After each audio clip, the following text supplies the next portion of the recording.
Man Scout, I am excited for this one. I know you have. I've heard all of your big boy riffs preparing for this.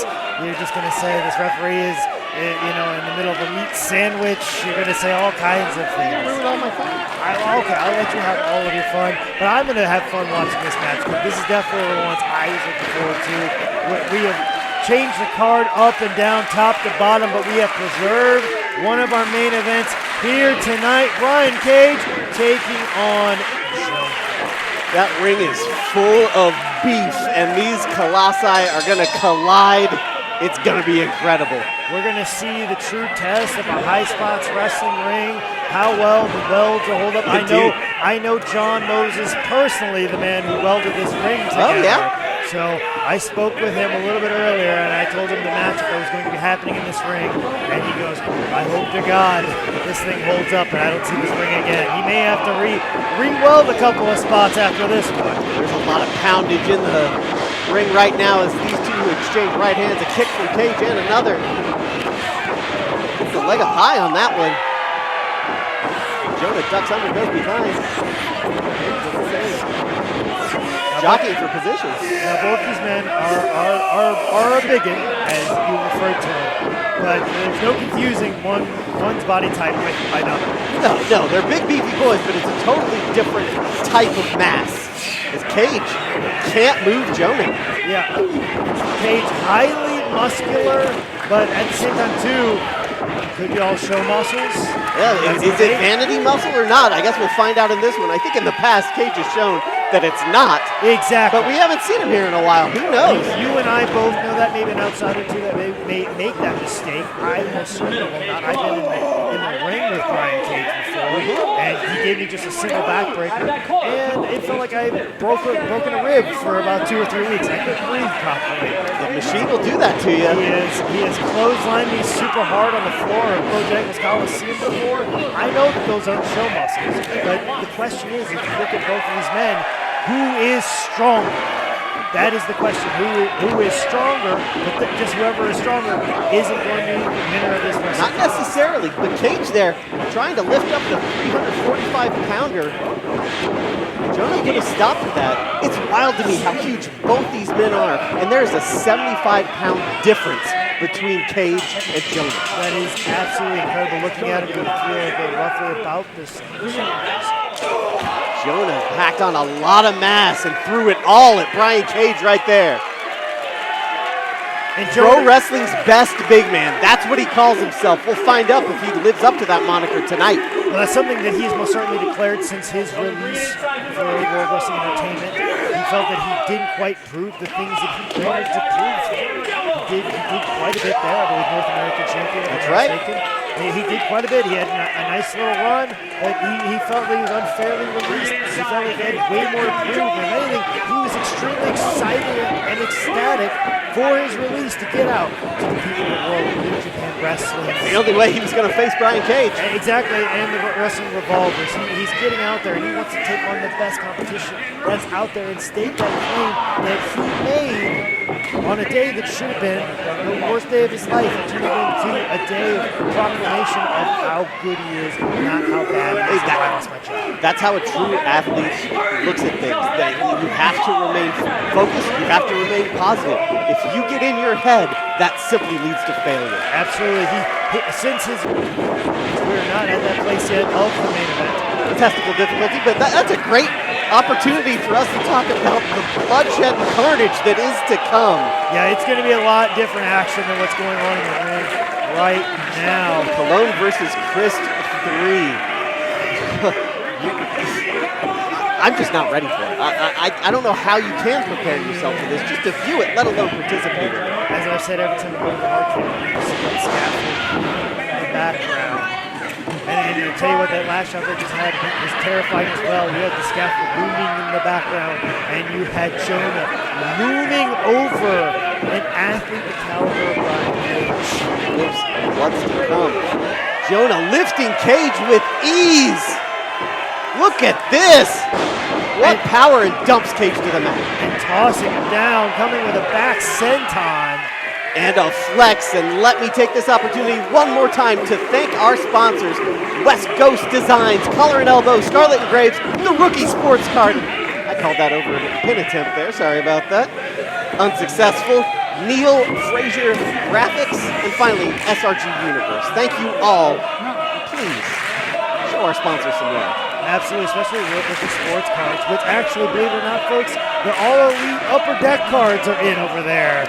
You like trading cards, do you? You need to get some Wrestling Revolver trading cards. We have historical sets, and every single show we will have a special deck of trading cards.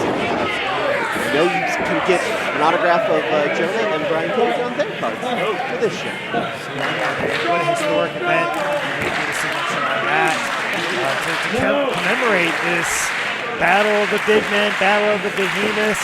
Boss fight dream match, and it sounds like the fans are getting behind Cage to me.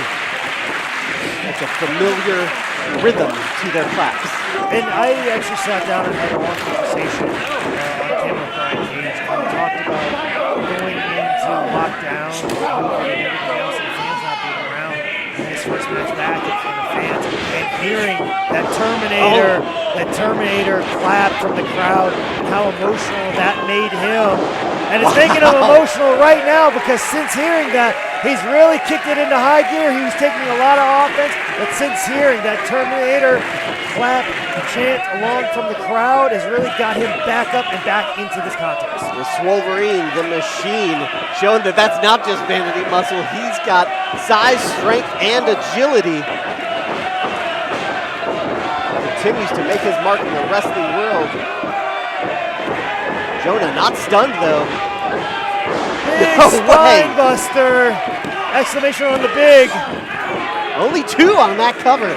Kind of a loose type, like pinning predicament. He kind of had him straddled on there, and then push him down. Still not enough though. Now comes up doing the Terminator too. As I said, very, very emotional since COVID for Brian Cage. Good offense in the corner. Suplex.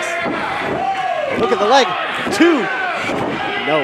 Once again, as I said, you really got to push down on the shoulders. Guys pull their attention away to the leg, but they never put the pressure on the other shoulder. You got to keep both shoulders down. There is no one perfect cover. It's all situational. Who's your opponent? I'll show you. I'll show you.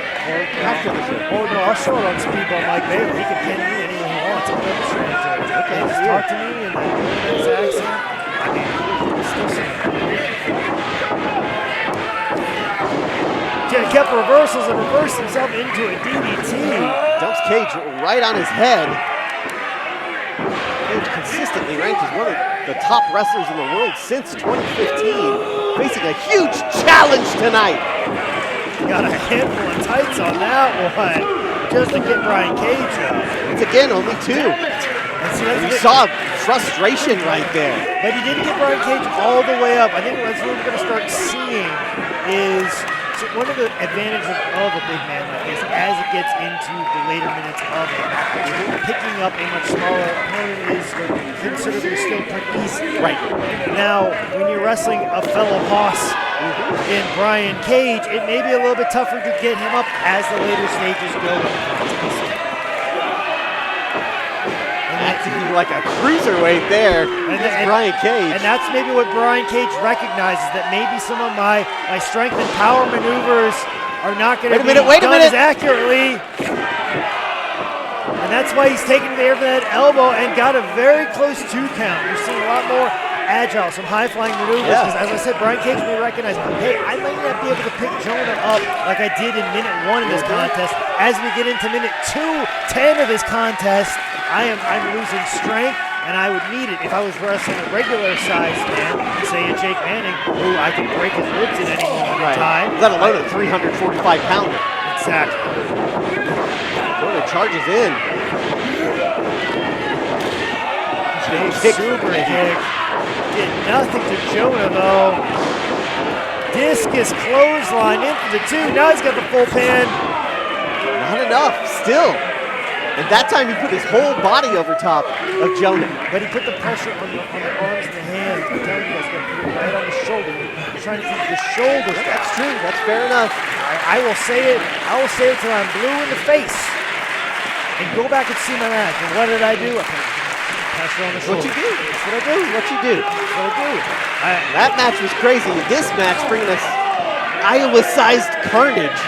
These are some huge competitors.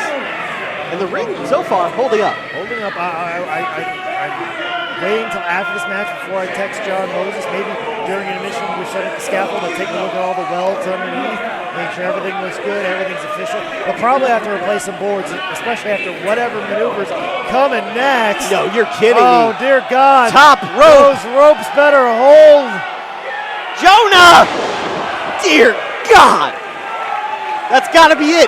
And he's so close to a pin right now. Cover Just laying him. an arm over him. Just an arm. Just an arm. That's all it takes. Just a finger. Even just a blind kick, a muscle reflex of Jonah will put him on top of Brian Cage and possibly go for a 3 count right now. But he's not able to capitalize on it. Chandler there. Standing 10 count. At least one of these competitors has to get to their feet by the count of 10. Allegedly.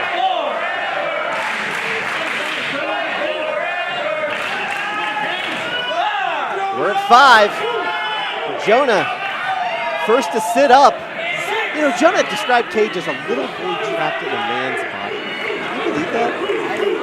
Arrogance. Yeah. As I said, like for somebody, like you think that like sometimes when people get like released, they get very depressed, they down themselves. Not the top dog. It did the opposite for Jonah, and I applaud him for just having that positive mental attitude, having a belief in himself, and wanting to go out and prove it every single week and every time he steps into a wrestling ring. And he's proven it to Brian Cage right now, or at least trying to. Beautiful. No. Cage, kick out. Nice clothesline here. No. Cage once again.